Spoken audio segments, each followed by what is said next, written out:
Olá, boa noite. 35% dos brasileiros com mais de 14 anos não completaram o ensino fundamental. O governo federal lança carteira estudantil digital. E hoje vamos refletir sobre a independência do Brasil. Será que estamos realmente livres? Hoje, sexta-feira, é dia de ficar por dentro da agenda cultural. Isso e muito mais você confere agora, no Jornal da UFO.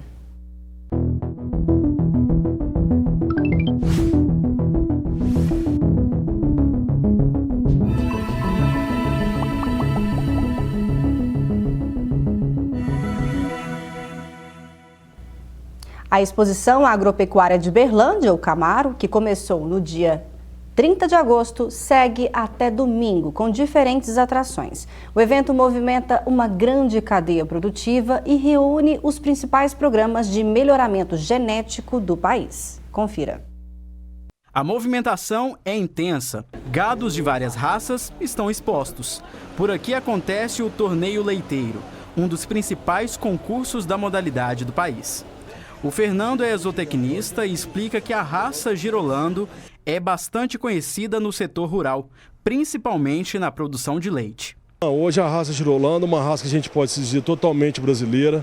A raça é oriunda do cruzamento do animal Gir com holandês e os seus demais cruzamentos. Hoje 99% que a gente pode se dizer das fazendas produtoras de leite utilizam a raça Girolando e seus cruzamentos. O espaço é voltado para quem aprecia e investe no agro. Também é possível encontrar animais que apresentam um rápido crescimento, como o Senepol, uma raça que tem se tornado o queridinho dos fazendeiros.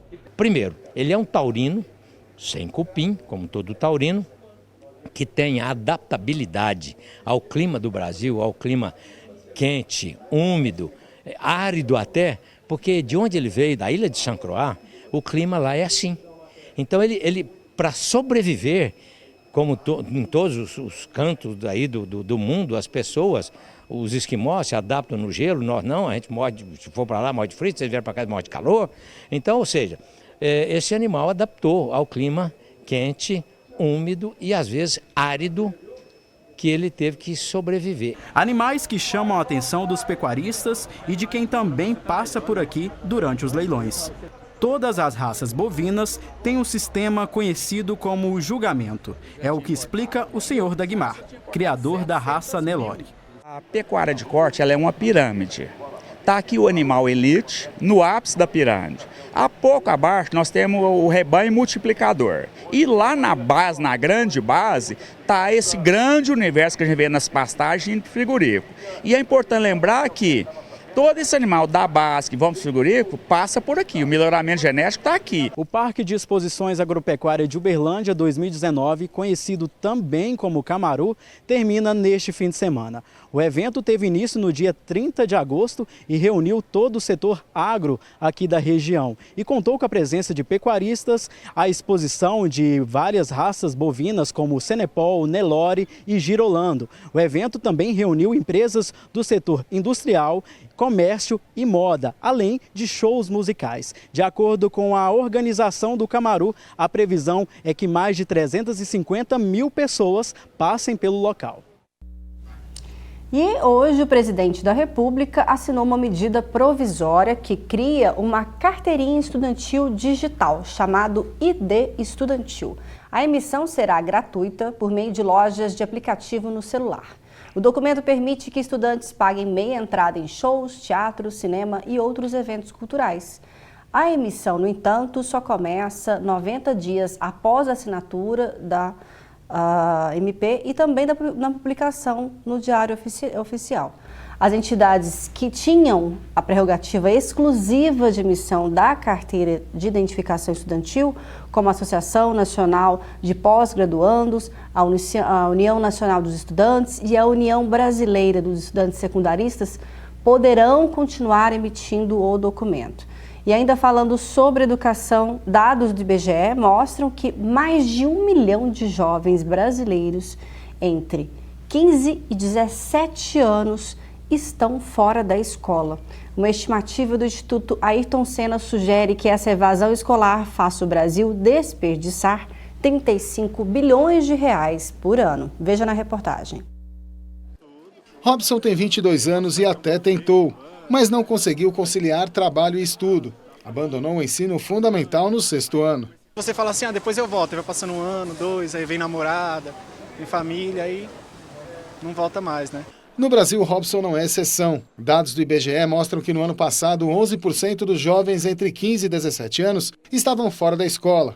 Um número equivalente a quase toda a população da cidade de Maceió, capital de Alagoas. Um levantamento feito pela INEP traz um resultado preliminar pouco animador. A pesquisa acompanhou a trajetória escolar de alunos entre 2010 e 2016. Na teoria, os estudantes iriam do 6º ano do ensino fundamental até o último ano do ensino médio. Na prática, pouco mais da metade chegou lá. 3 em cada 10 estudantes estavam atrasados pelo menos 1 ano e 16% abandonaram a escola. Na comparação entre os sexos, mais meninas concluíram o ensino médio dentro do prazo do que os meninos. Geralmente, um fator, a evasão, ela não acontece só por uma causa. Você tem um conjunto de causas. Tem conjuntos de causas que são externas. No caso dos meninos, é muito forte, a literatura acadêmica aponta com muita força que a necessidade de trabalhar, principalmente a partir dos 14, 15, 16 anos, é um fator muito forte em crianças de nível socioeconômico menor. A Constituição Federal de 1988 prevê que o Estado tem a obrigação de oferecer ensino fundamental e médio para toda a população. O Plano Nacional de Educação de 2014 estabelecia uma meta de universalizar o atendimento entre as pessoas de 15 a 17 anos até 2016. Até agora, nenhuma região brasileira alcançou esta meta.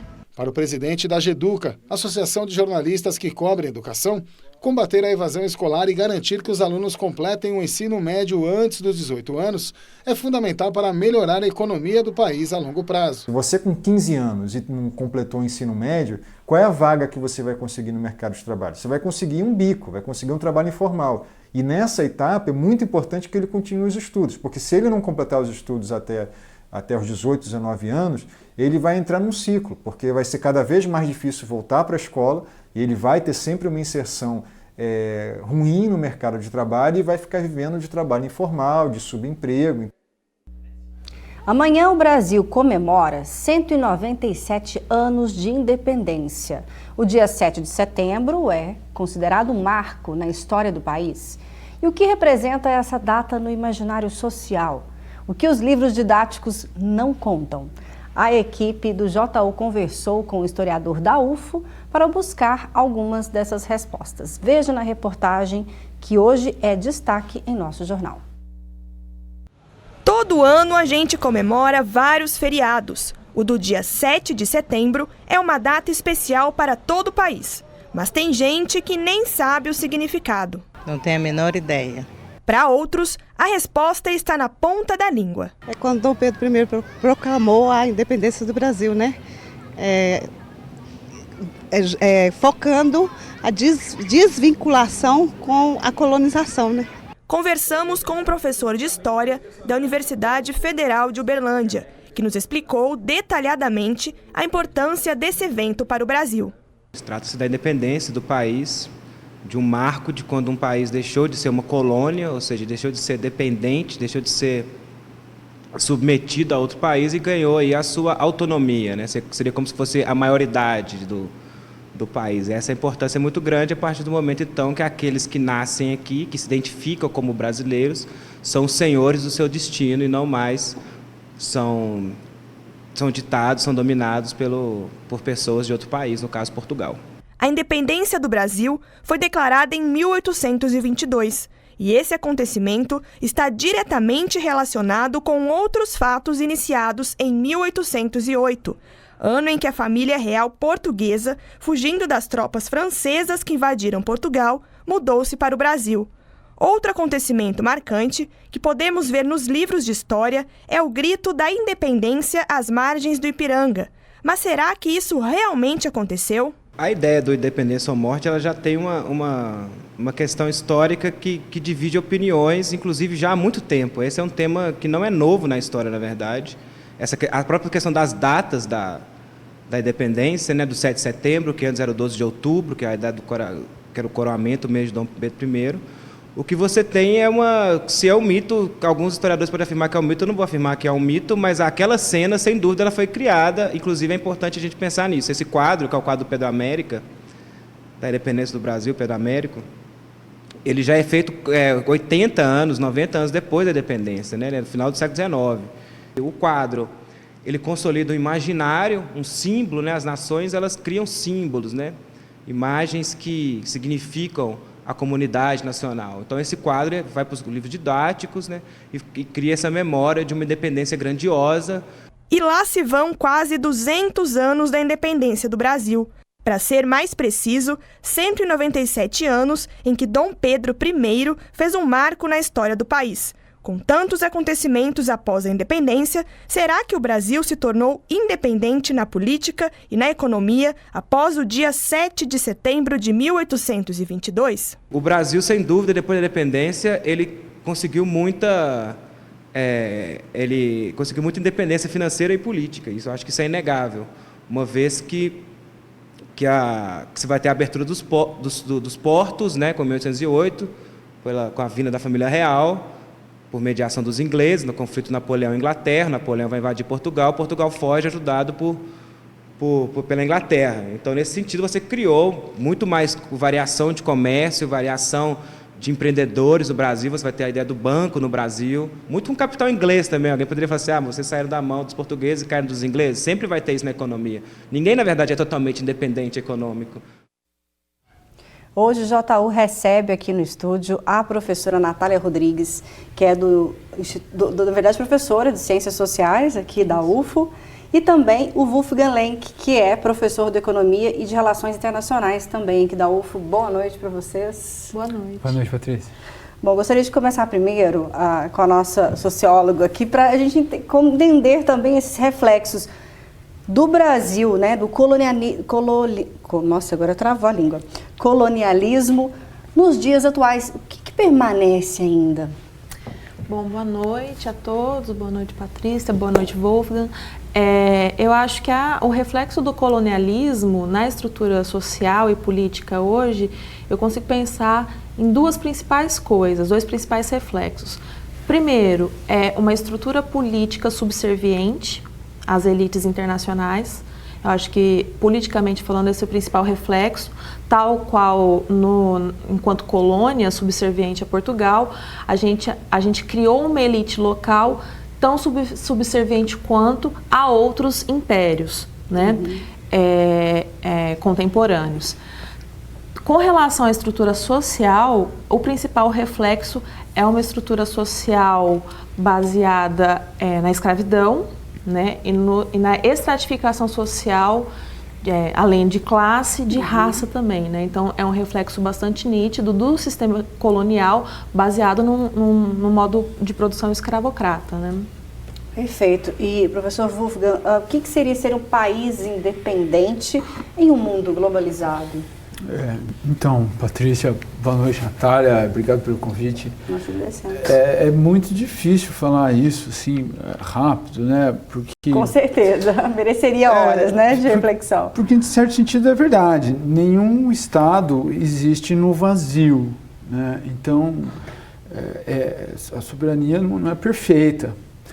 Agora, isso, desde aquela época, vamos dizer assim, tem limites do que aquele Estado Nacional consegue fazer, não só em relação aos outros países, mas, como a Natália falou bem, com relação a classes sociais. Hoje em dia, acho que dá para destacar, então, por exemplo, financeiramente, hoje, é diferente, mas particularmente hoje o Brasil é razoavelmente, por incrível que pareça, tranquilo financeiramente, porque o Brasil, desde 2005, é credor líquido. Agora, isso não quer dizer que a gente está livre de oscilações no mercado cambial.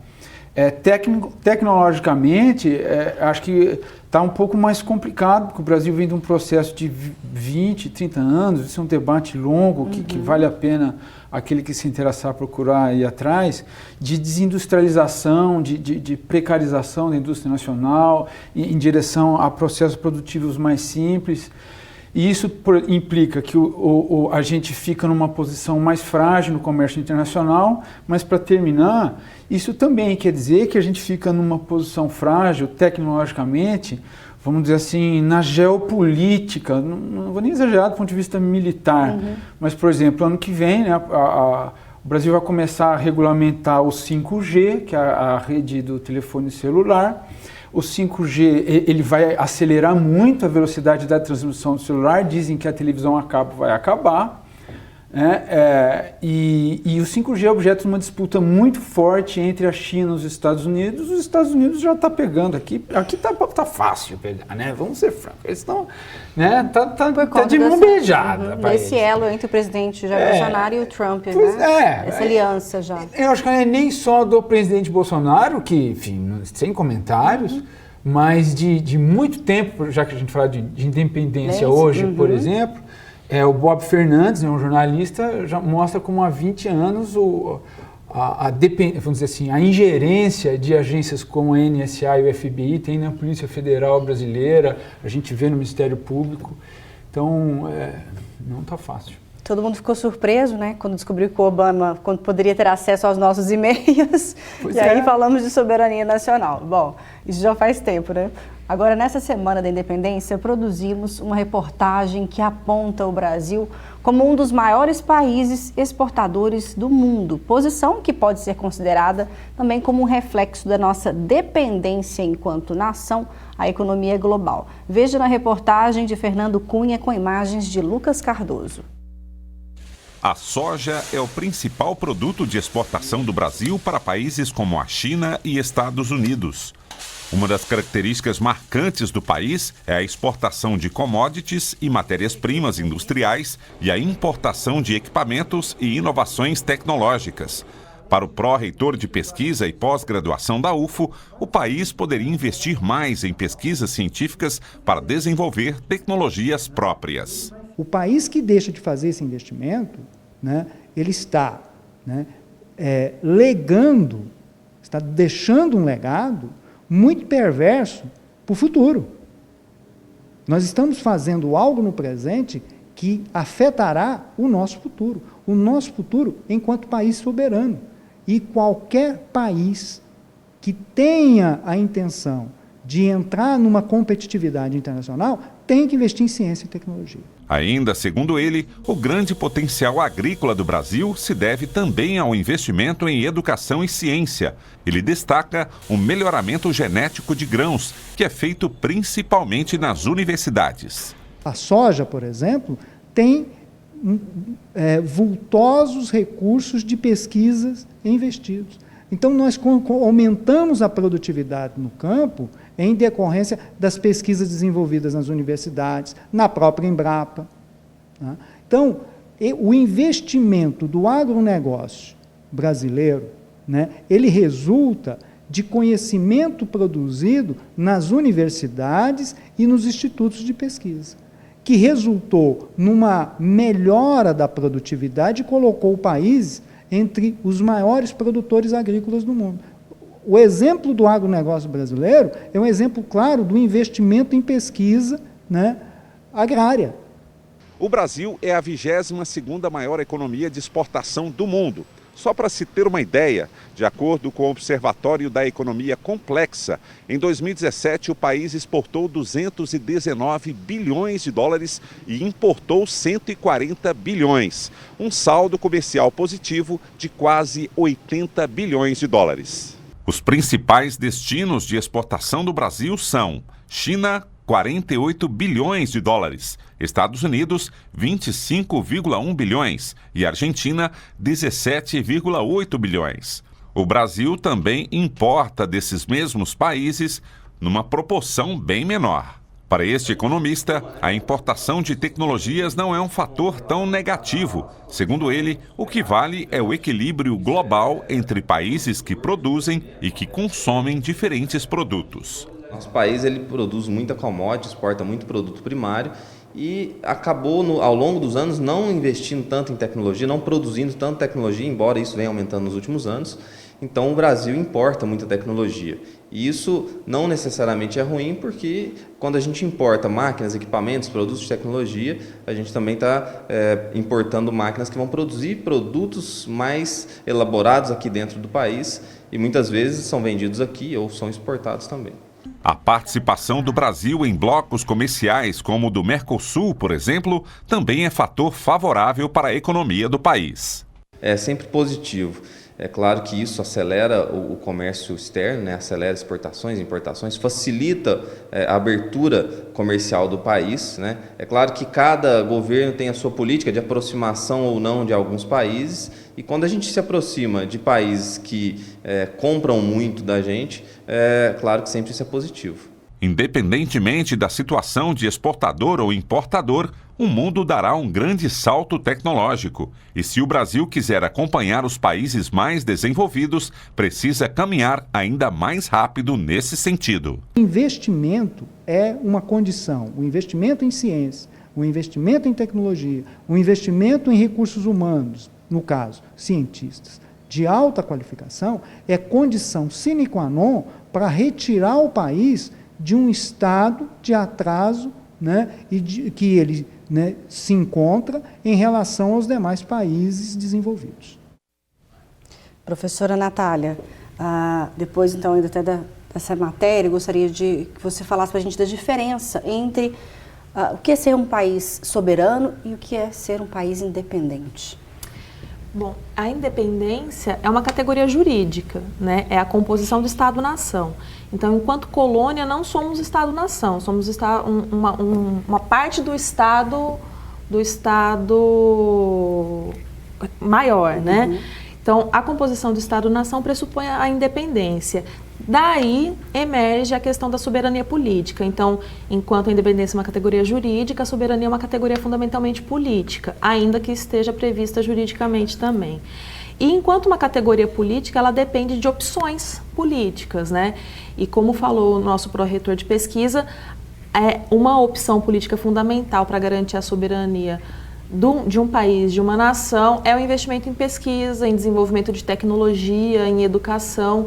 E a gente entende, eu particularmente entendo, que a soberania nacional encontra-se altamente ameaçada atualmente, principalmente no que tange à garantia de desenvolvimento tecnológico, educacional.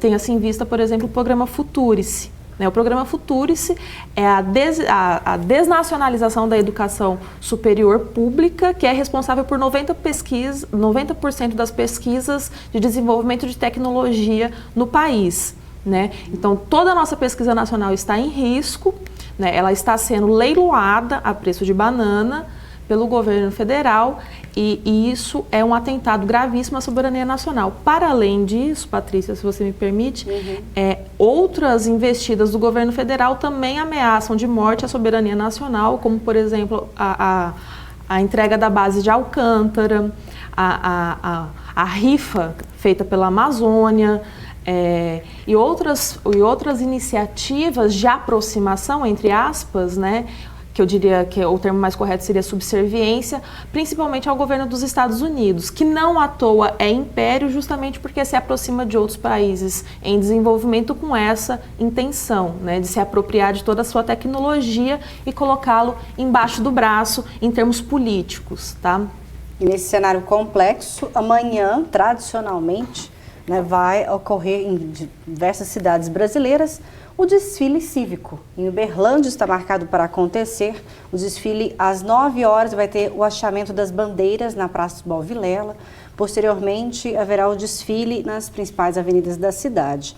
O evento é promovido pela Prefeitura de Uberlândia e pelo 36º Batalhão de Infantaria Mecanizado.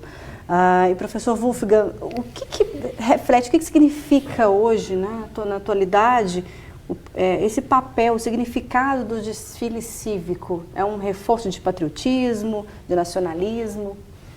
É lógico, o desfile, a bandeira, o hino, o quadro do Pedro Américo, né, são todos símbolos que reforçam o imaginário de que essa população faz parte de uma comunidade, como se fosse parte de uma família. Historicamente, tem dois lados. O ufanismo, o chauvinismo, ele foi muito usado para perseguir grupos políticos internamente, às vezes para perseguir religiões, para perseguir minorias, foi usado para legitimar tortura, violência e repressão de todo tipo, em defesa e vamos dizer assim, para esconder para legitimar um certo sentido de governo.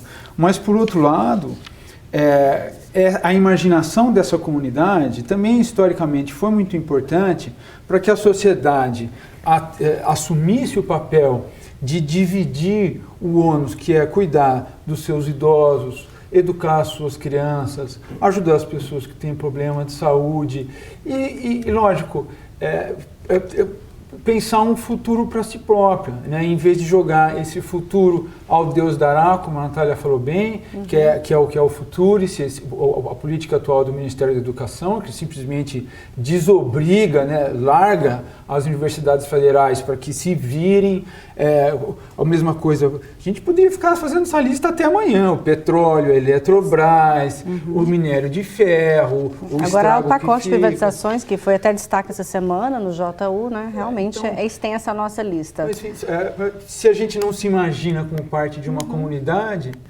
a gente também não preserva o que a gente tem. Agora, se a gente usa esse imaginário para perseguir os outros, a coisa piora. É um assunto complexo. Bom, mas agora é hora de saber como fica o tempo no feriado nacional de amanhã. Confira a previsão para Uberlândia e outras cidades da região.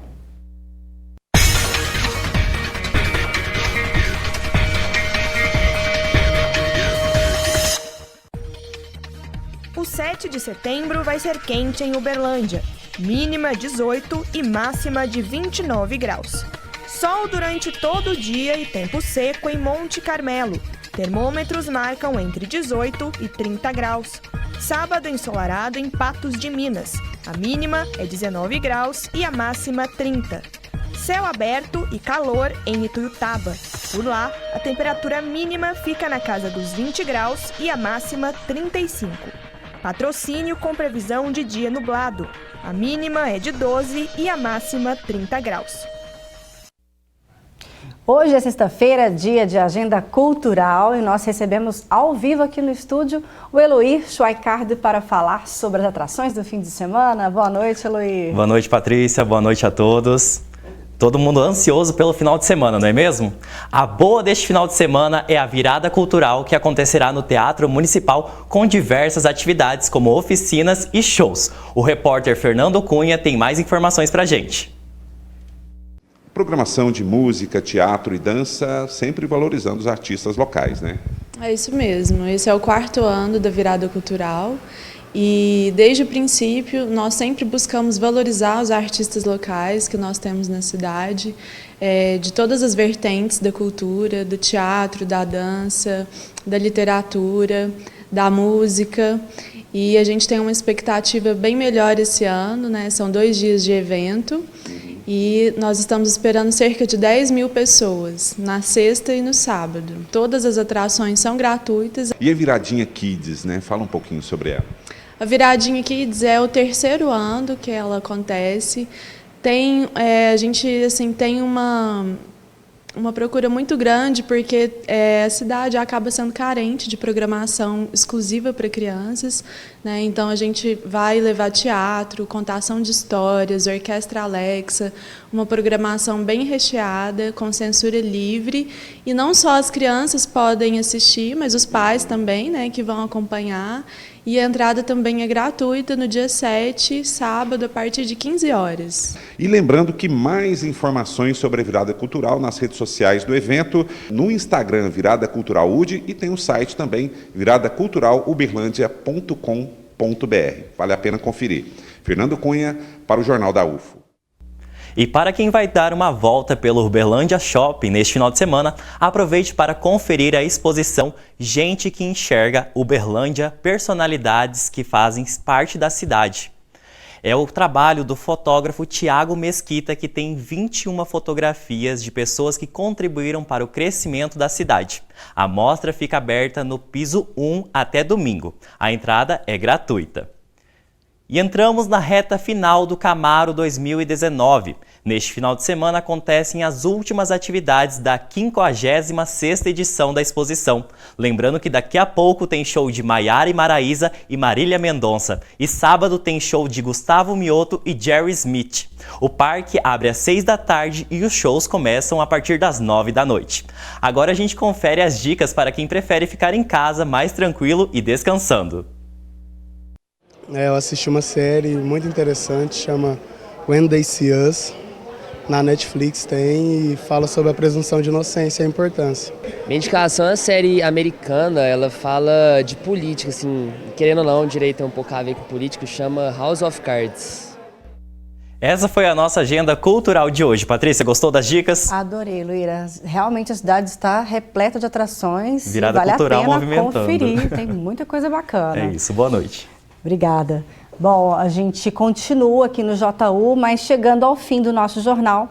Então, quero me despedir já aqui de antemão da professora Natália e também do professor Wolfgang, agradecendo a presença dos dois, sempre muito bom recebê-los. E gostaria que vocês terminassem a gente refletindo, né? O que fica, então, de positivo da nossa independência brasileira? Eu acho que o que pode ficar de positivo é uma expectativa, uma esperança não realizada, então por isso uma expectativa, né? Eu acho que uma sociedade que exalta, como exalta a cultura norte-americana, como exalta todo tipo de cultura não nacional, enquanto desvaloriza a cultura nacional, desvaloriza seus artistas e seus professores, ela não pode ser considerada nacionalismo, né? Nacionalista. É um nacionalismo de boca para fora, absolutamente subserviente aos impérios internacionais, como eu falei no início da entrevista.